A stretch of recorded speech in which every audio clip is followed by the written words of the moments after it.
Hello and welcome back to another day here in Minecraft. I am Ragu and this feathery little friend next to me is Captain Squawks. Good morning, Captain Squawks. How are you? Are you enjoying your nice view outside?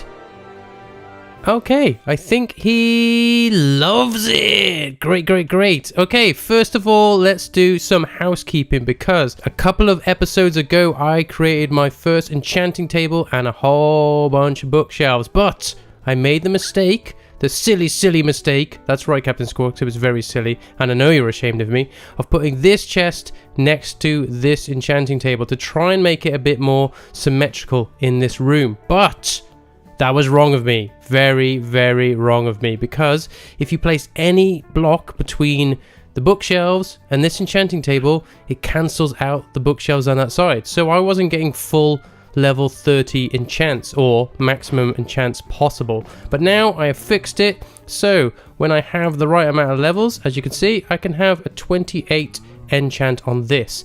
But the problem with that is we don't have enough levels. So that brings me to today's episode theme. Ow. I was trying to do a 360 there because I was so excited. We are going to head over to that monster spawner. I think it was a zombie spawner that we found a few episodes ago. If you didn't see that episode, go check it out now. I have no idea what day it was, so go check out the whole series if you haven't watched it already. We're going to use what this world has given us and use the natural mob spawner that we found and turn that into a mob farm or XP farm, whatever you want to call it. He's excited. You're excited, aren't you? Okay, he's actually, maybe he's a little bit intimidated the fact I've got a diamond pickaxe in my hand.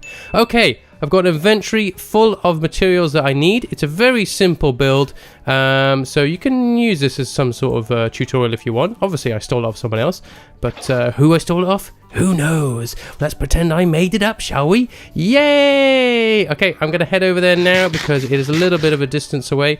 So I'll see you there. Clock wipe, take us there. Whoa! Okay, we've arrived at our destination. You have arrived at your destination. We have followed the coordinates that one of our amazing viewers took down for us and put in one of the comments of where the monster spawner is. So we are directly above it. I say directly, we're about 100 odd blocks above it. So we need to, of course, dig down to minus 25. We're at 73 at the moment. I mean, nothing can go wrong if you dig straight down, can it? No, let's find out, shall we?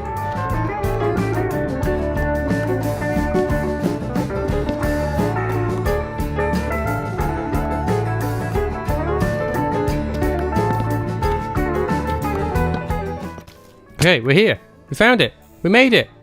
Good work, everyone. Also, no lava. We didn't fall into any lava. Fan-frickin-tastic. Let's take all this. Raw chicken. Lovely. Okay, as you can see, we've already litten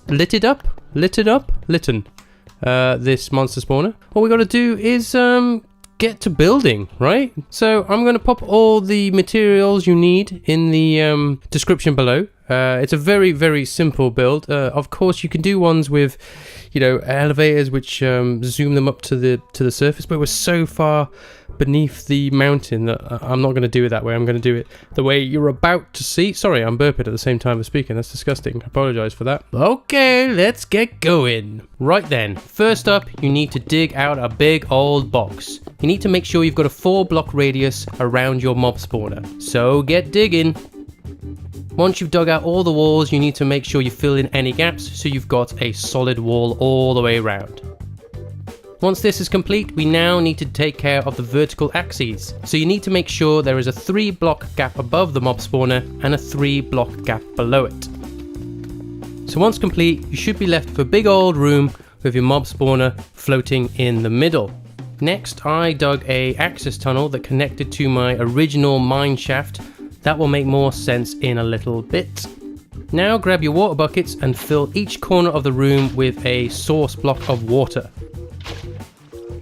If done correctly, you should have one space right in the middle of the room under your mob spawner that has no water. Now we need to dig down. I'm digging down 12 blocks.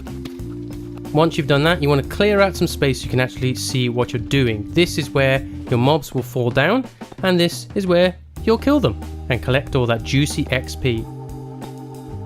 Pop down a double chest and a hopper leading into that. This will collect any loot that your mobs drop on death.